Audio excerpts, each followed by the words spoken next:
I've just bought the cheapest Mark 3 Audi TTS in the country, but I think I've messed up. Go! So welcome back to the channel. I've got something a bit different for you this time. We've been to Whitburn, Copart in Scotland, and we've picked up this little gem. This is a 17 plate Audi TTS. So this is the same engine or the same setup as the Golf R's have. This is a Category S. And we're going to fix this and get it back on the road.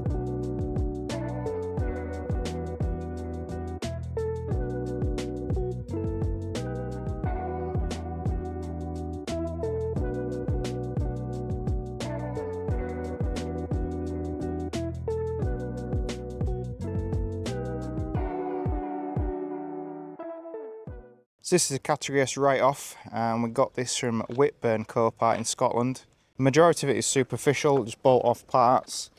I think the only reason why it is a Category S is because it's just to say, push this inner wing rail end up slightly. So we'll have to do some measuring and make sure we can get that back in the right place. But the rest of it literally is just bolt on, bolt off parts. Where somebody's opened the door onto the wing, it's damaged the wing, and then the bonnet's damaged the air post on the top of the door, so we'll end up painting the air post, blending into the front door. Then similar thing to the front, we need complete new front bumper, front panel, bonnet, new headlamp for that side. This side seems okay, and then it's just push that bumper this way as the accidents push the full front end across. And then I've had to actually cut this to open this driver's door, so it's taken the paint off all the edge, done the same on the air post there. The pyro's gone off on the bonnet, so we need new hinges, new pyro in there. But the rest of the car's good. There's nothing anywhere else in the car. No damage to the back whatsoever. Let's take a quick look inside. So we've got both curtains gone. We've got the airbag gone in the steering wheel and the one gone in the dash. I imagine the seat belts. Yeah, the seat belts have gone as well. They're all the way out, so I'm going to need new seat belts.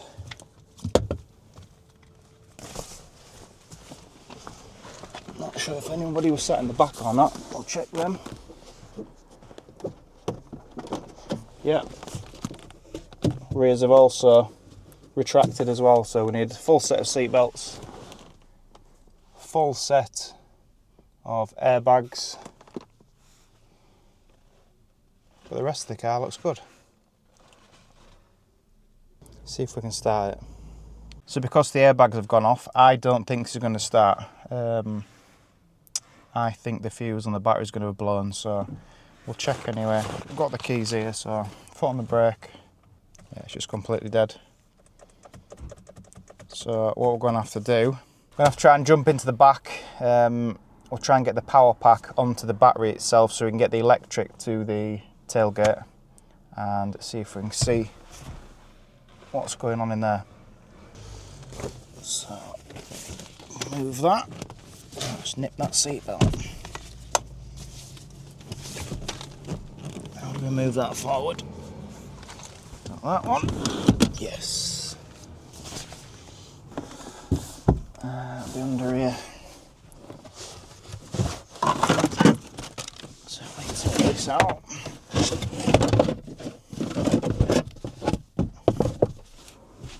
Right. So we've got the battery here.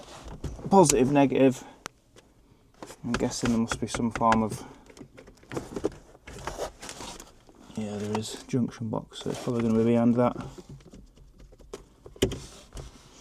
Right, let's get the jump pack on, see if we can get power to this, so we can open this boot up so we get better access. Try and get this in there somehow.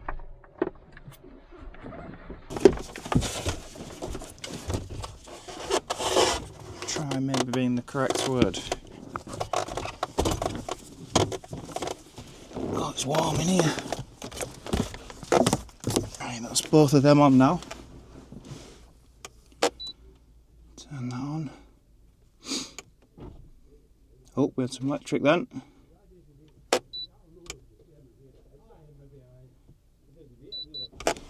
Right, we've got power. Press the button. No. Oh, we're open. Radio just turned on and I heard the boot. Heard the boot jump. Yep, we're in. So there's the battery. So we'll take this back off and we'll have a look inside there. See if we can jump anything across to get it working.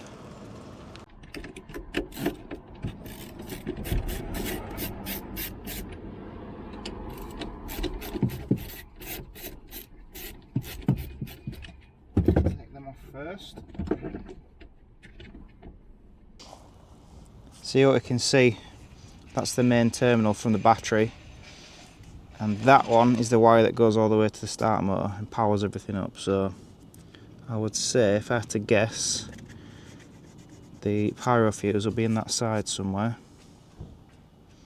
So what I might try doing is moving this across onto this side, or even bridging something across to see if we can get it started first. So what I've done just for now, I've wedged that up against that battery terminal just to see if we get any power at the front of the car. If not, I think this battery's dead. We'll have to get a new battery, but we'll try first.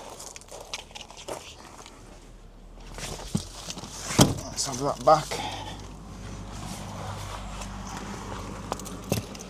Did we get anything?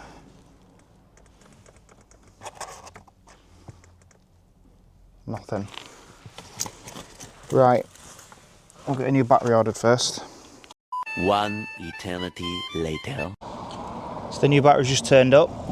So what we'll do next is we'll get that one out, that one in, and then we'll try again.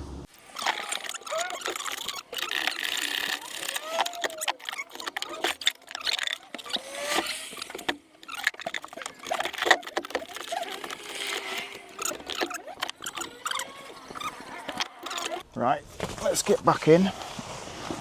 Oh, we do have power lock. Oh. Right. Start button. Switch off engine, check coolant level. Stabilisation control, ESC fault. Hold assist unavailable. Cruise control system unavailable. Safety system fault. TPMS fault. Steering fault. Adaptive light fault. Please add washer fluid. Suspension fault. Left side daytime running light defective. Is that it? See, I've also got the tyre warning light flashing. We've got suspension and all sorts going on here. We've got the ESC, we've got engine management light, we've got the big red warning triangle, airbags. But let's see if it now starts. Straight up. Lovely. That sounds nice as well.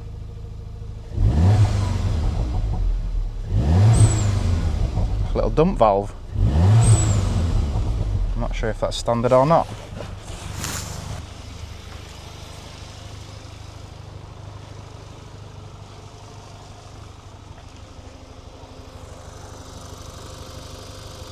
Now I don't really want to run it for too long because I don't know if there's any coolant in it. I think this is an auxiliary radiator and I think that will have lost its water, but the main rad looks okay.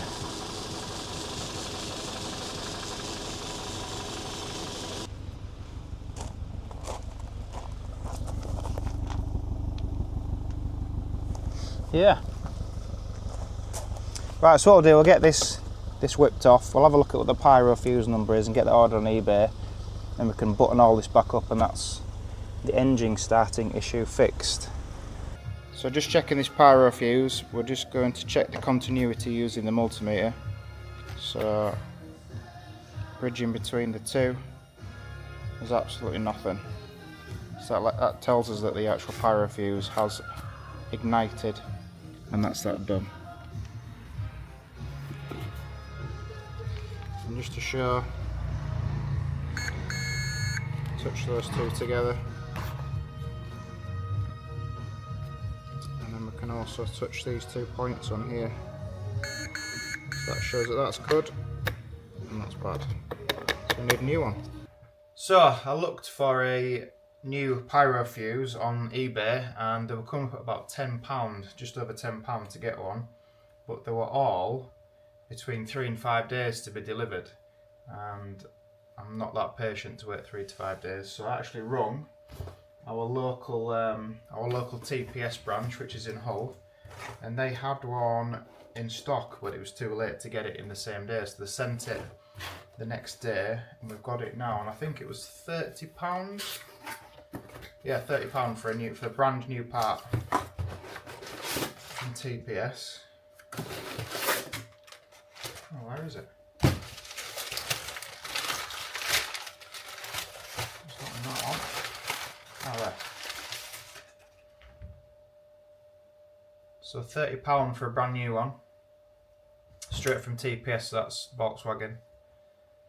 I'll wait 3 to 5 days for one that was £10 off eBay, which would mean I wouldn't be able to start the car, I wouldn't be able to put this in until next week, so for the sake of 20 quid, I've just bought one straight from TPS. Right, let's go fit it. The plan is once I've got this fitted and got it started, we'll take it around the back and then we'll get the car washed off ready.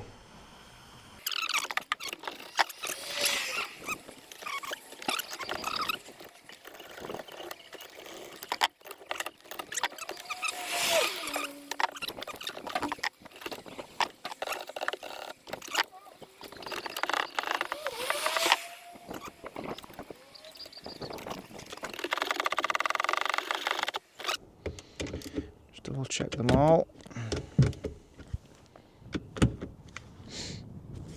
Yep, lovely. Right. On with the negative. That was a good spark. We've got things buzzing and whirring at the front.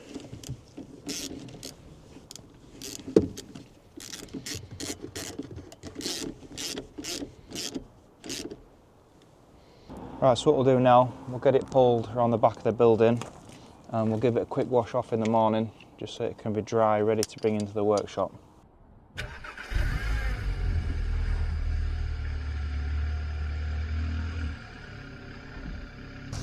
Right, I don't know if there's any water in this or not, and I don't even know if it rolls yet. It does. So we need to get it around the back as quick as possible because we don't want to run the engine for too long. With gearbox is a bit funny. We don't want to run the engine too long without any water, so we'll get it around there pretty quick. The steering doesn't feel too bad either. I have to bump the fence, not that it can make it much worse, but if we can limit the damage that we're going to do to it. See, a bloody thing costs these airbags.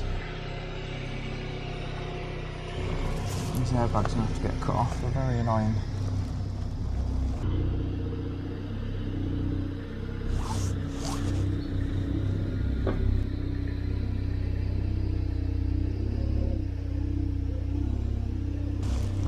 And that'll have to do because I can't see anything.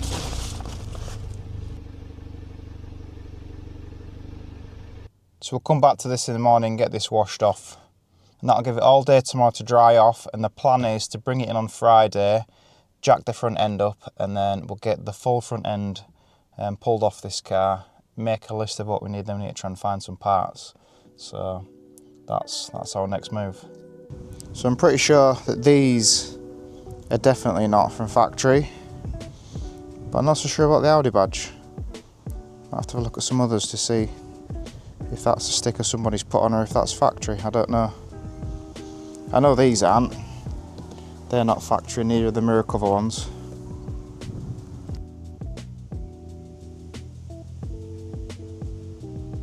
So that's where we're going to leave this video for today. In the next video we will bring the car in and get it stripped down and see what we actually need. If you've liked this video, please like, share, subscribe, leave a comment, and we'll see you in the next one. Thanks for watching.